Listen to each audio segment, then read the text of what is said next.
Good afternoon, everyone. I'd like to call the meeting to order of the Governing Board for Pinal County Community College District order today. So, first item on the agenda is the Pledge of Allegiance. Mr. Walker, would you kindly lead us?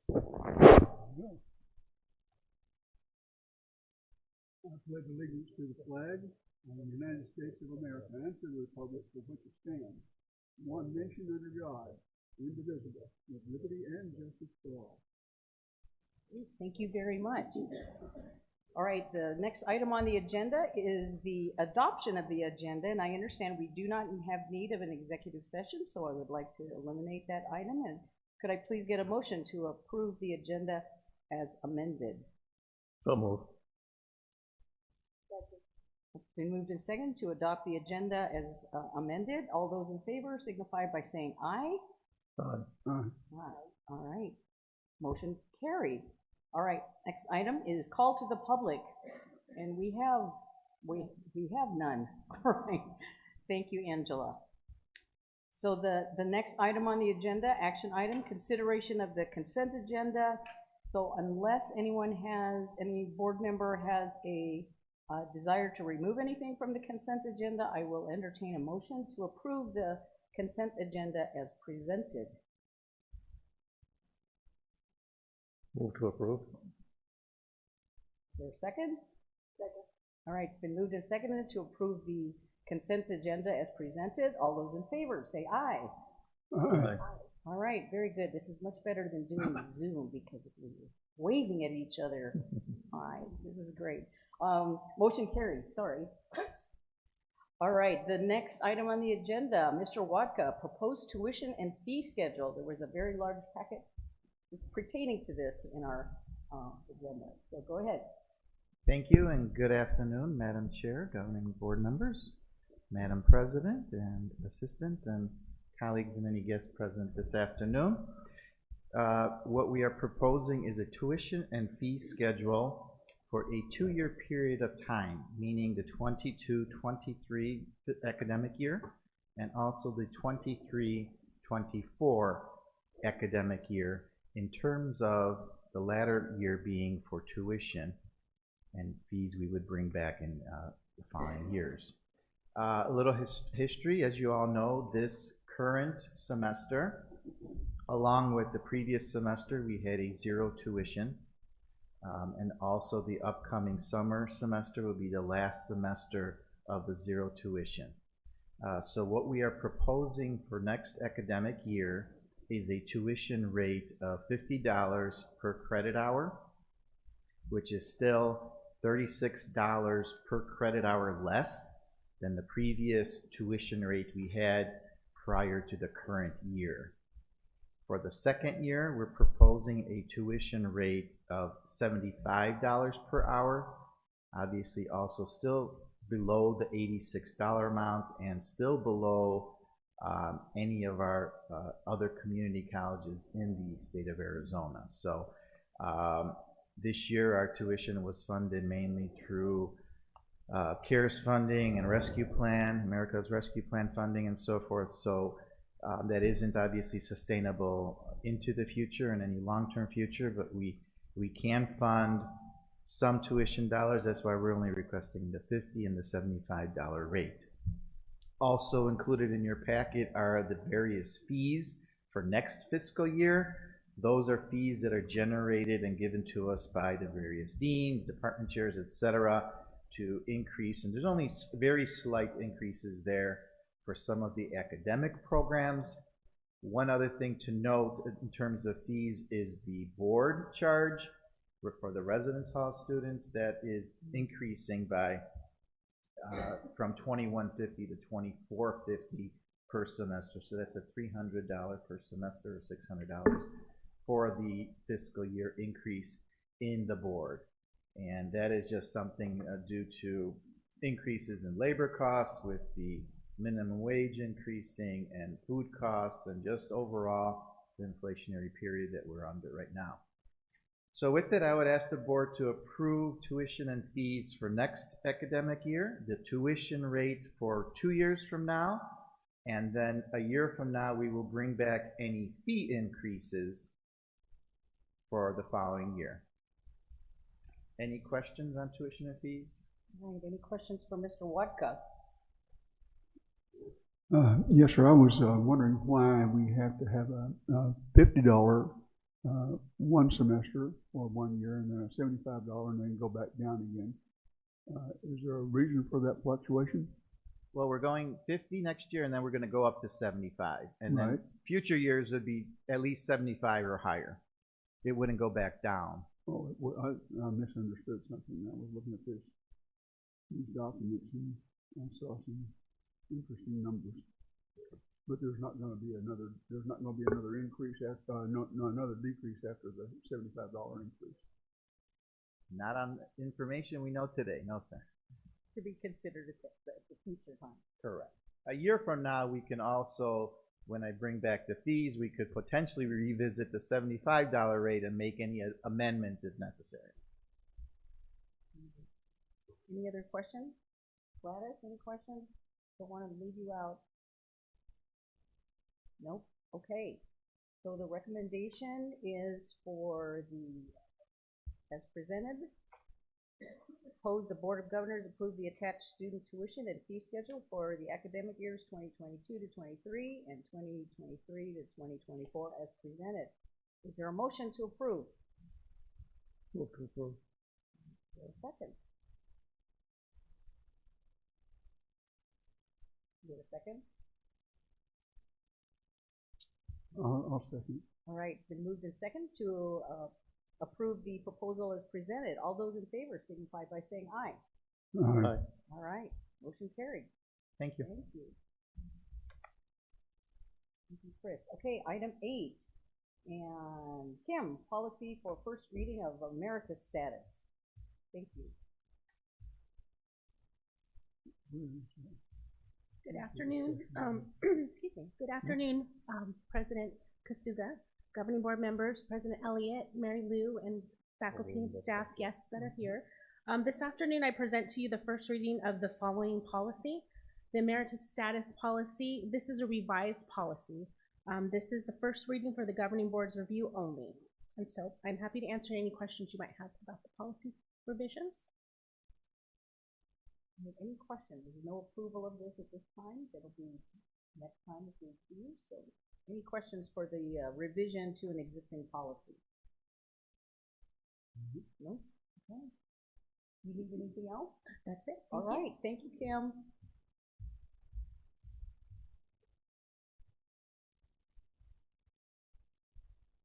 Moving right along. Next item number 9, naming of musical rehearsal room. Maggie, all yours.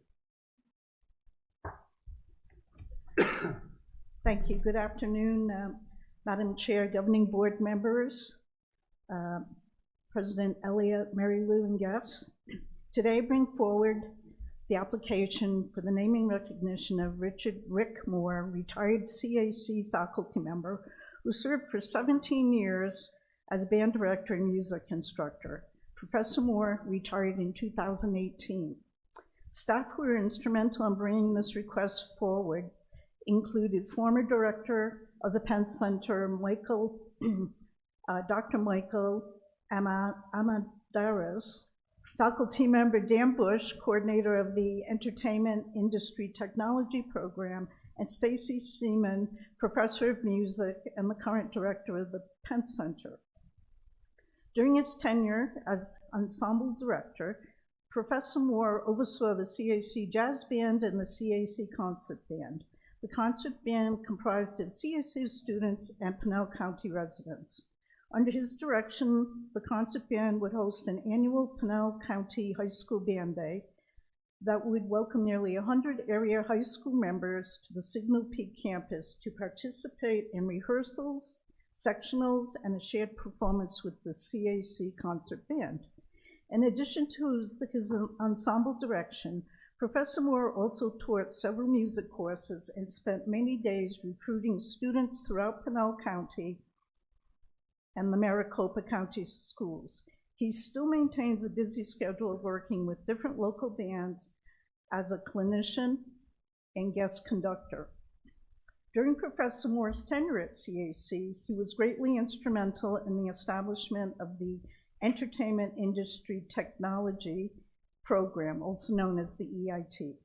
Professor Moore's vision was to develop a program that equips students with the tools and techniques to make music for a living. It was always about nurturing the musical creativity in students and helping them to succeed in whatever musical pursuit they embarked, be it performing, recording, or music business. This program would not have been made possible without Professor Moore's understanding, dedication, and drive toward its establishment. I would also like to add that the CAC athletic program has been a beneficiary of Professor Moore's significant philanthropic support for many years. During his 17-year tenure, Professor Rick Moore's service was both distinguished and significant. He was a dedicated instructor and director, a visionary and creator of the entertainment industry technology program, connected alumni and retired faculty with CAC, and engaged Pinell County residents of all ages to share and enjoy musical experiences. He also has generously contributed philanthropic support for CAC, specifically the athletics program. In closing, I respectfully ask the governing board to approve the musical rehearsal room number P149 at the Penn Center to be dedicated in Professor Rick Moore's name. I'm happy to answer any questions you may have. All right. Any questions for Maggie on this proposal? All right. If there's a proposal on the table to name P149 to the Rick Moore Music Rehearsal Room, is there a motion to approve? So made. Second. All right, been moved and seconded to approve the proposal as presented. All those in favor signify by saying aye. Aye. All right, motion carries. Thank you. Great news for you to convey, Maggie. Thank you so much.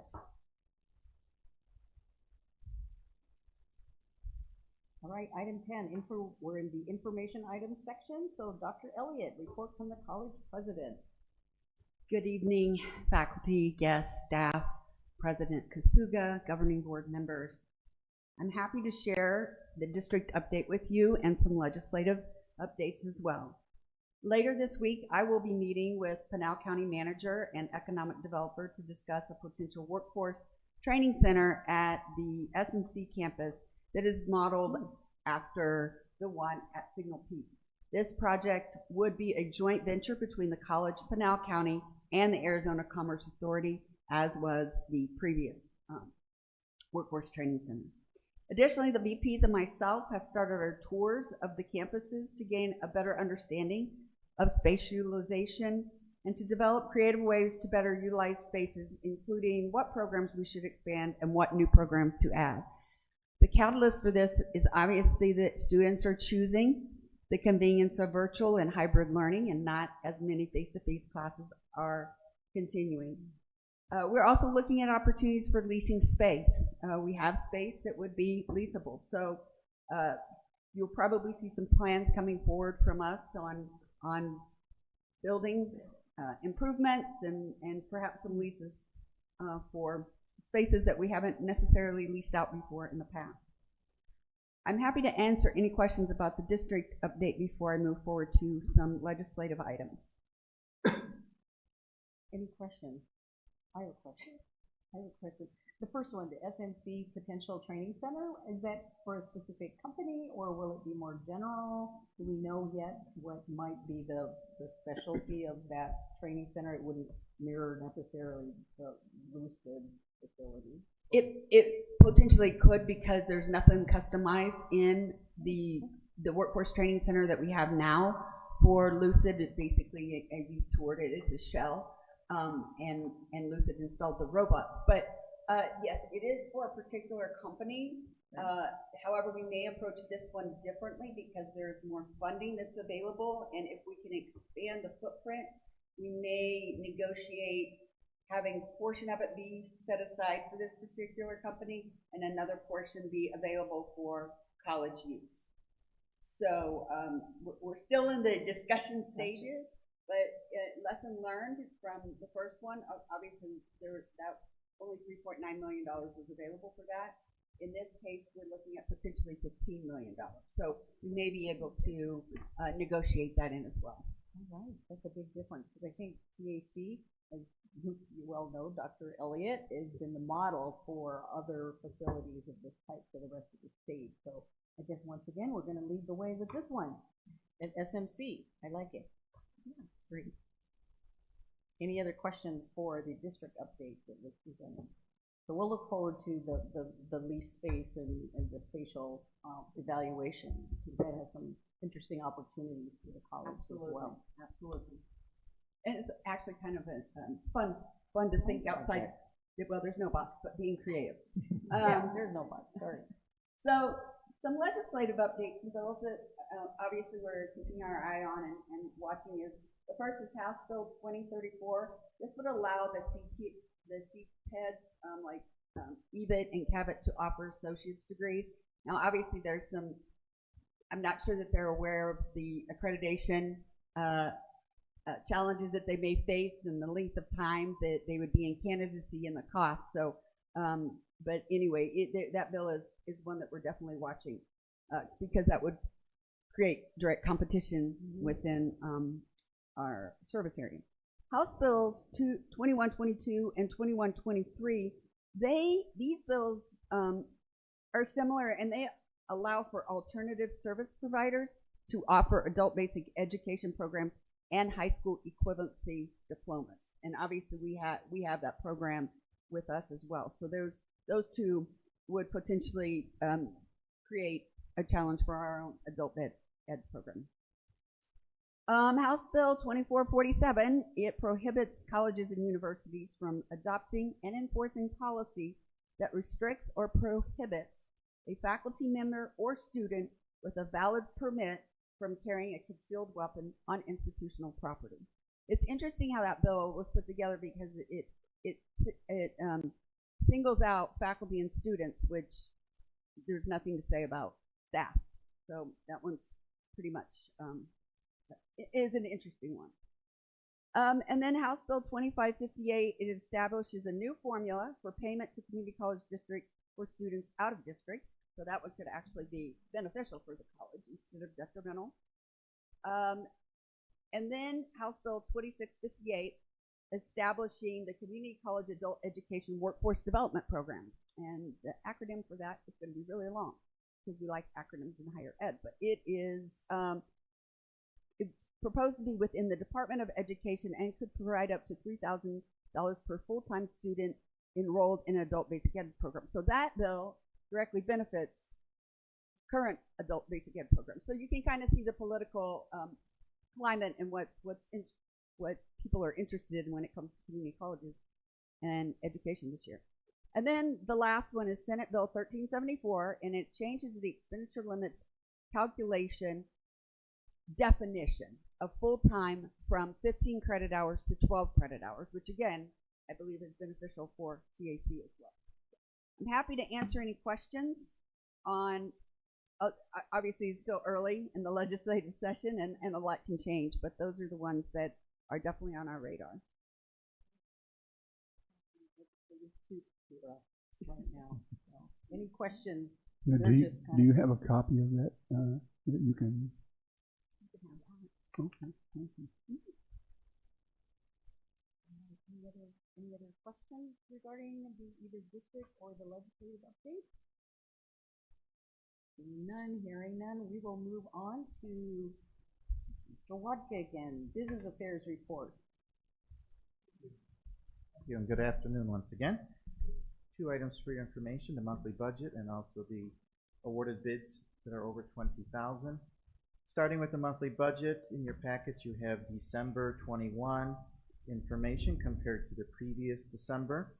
The district's operating fund expenditures at the end of December were about 43.39% of the total budget, which is a slight increase of about 2.2% from the previous December, which was 2020, which was at 41.18. So this now represents financials through the first 6 months of our current fiscal year. Nothing of any extraordinary expenditures to really discuss. I mean, pretty much everything going online, and we're less than 50% spent if you look at it as 50% of the budget being done. And the awarded bids over 20,000, there is a total of 10 of them in your packet. Be happy to answer any questions you may have on any of the 10 that are listed. Talking about budget revisions now? Sorry? Are you talking about budget revisions? I'm talking about the bids, the bids awarded over 20,000.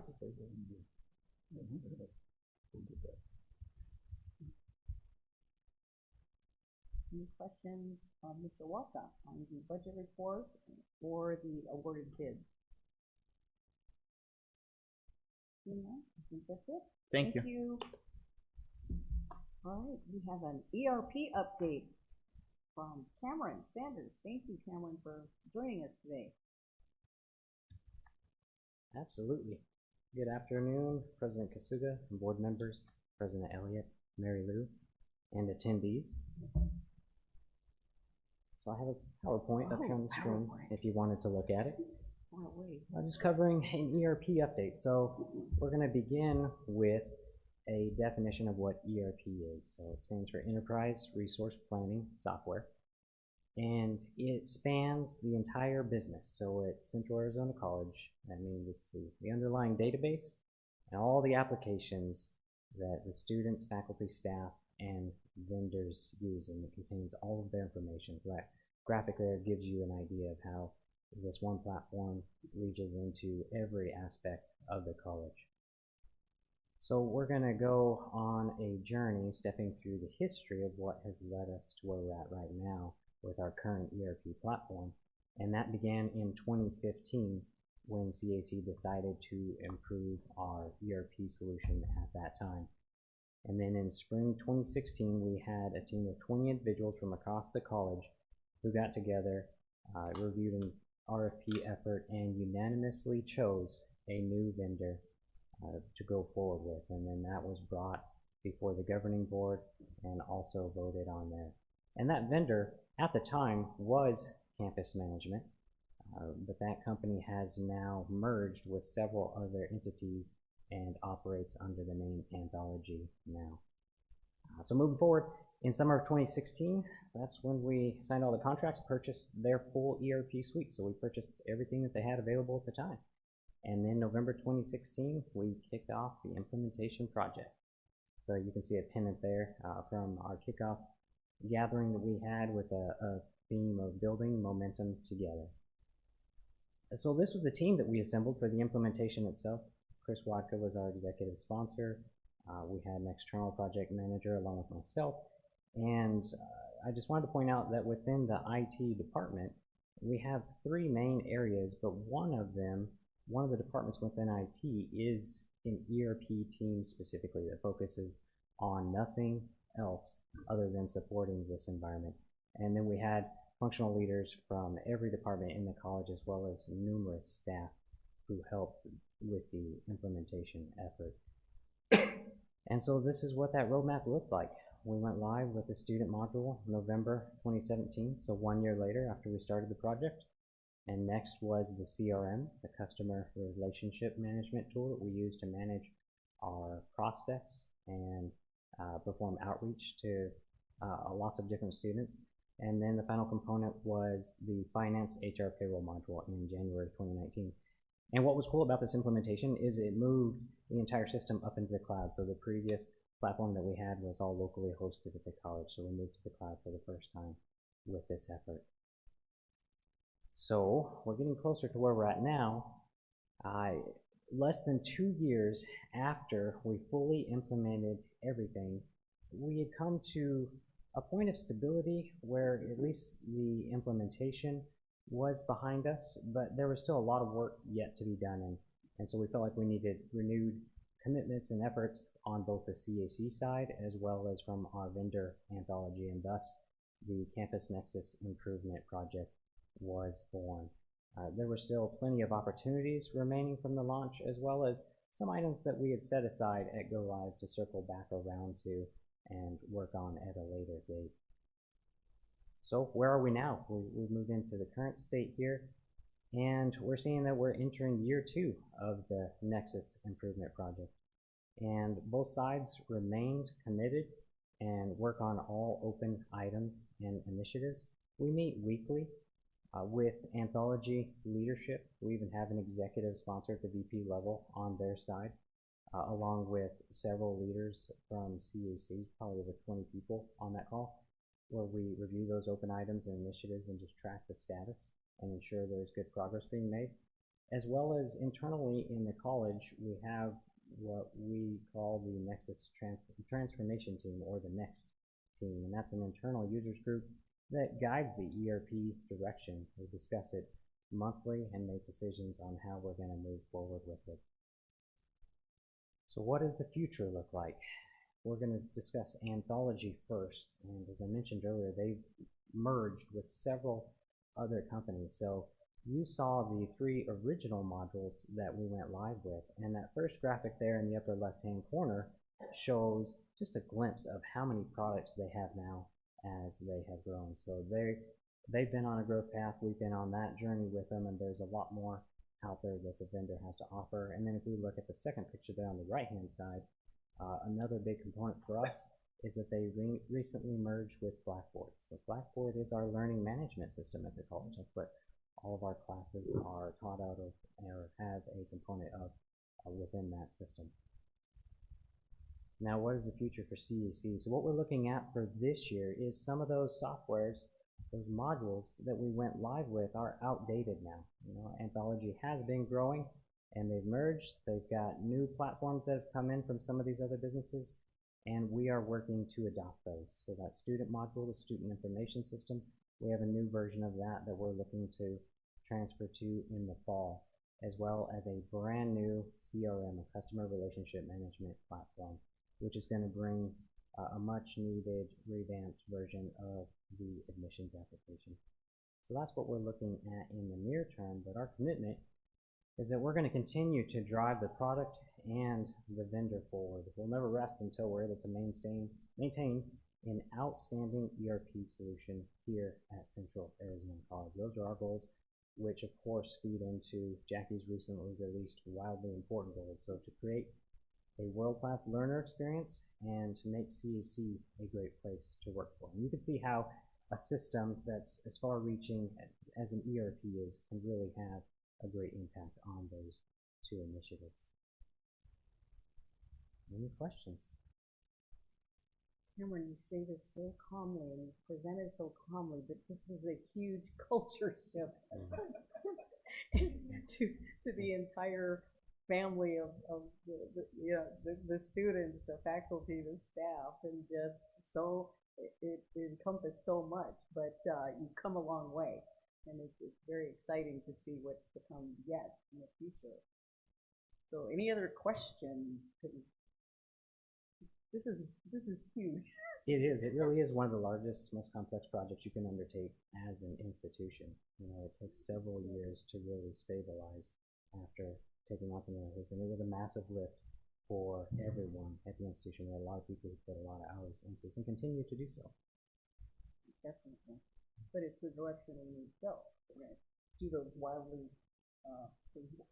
goals. I was thinking wild goals. Wigs, definitely wigs.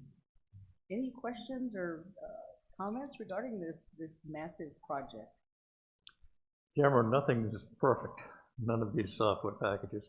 So what's the top of your wish list for future improvements in this package?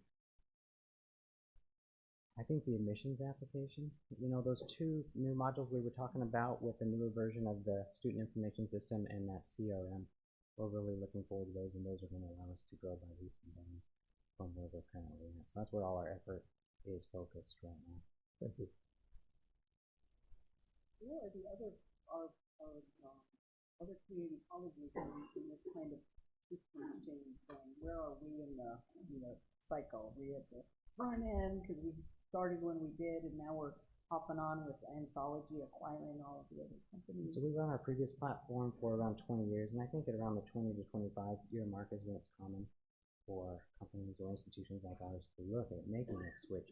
And I think we were out at the forefront of that. I think there's one or two others in the state who have already made a move or are currently looking that way, but there are several others who are testing the waters right now. I think there's even an effort, right, Dr. Elliott, where several of the community colleges are coming together to look into possibly doing a joint RFP.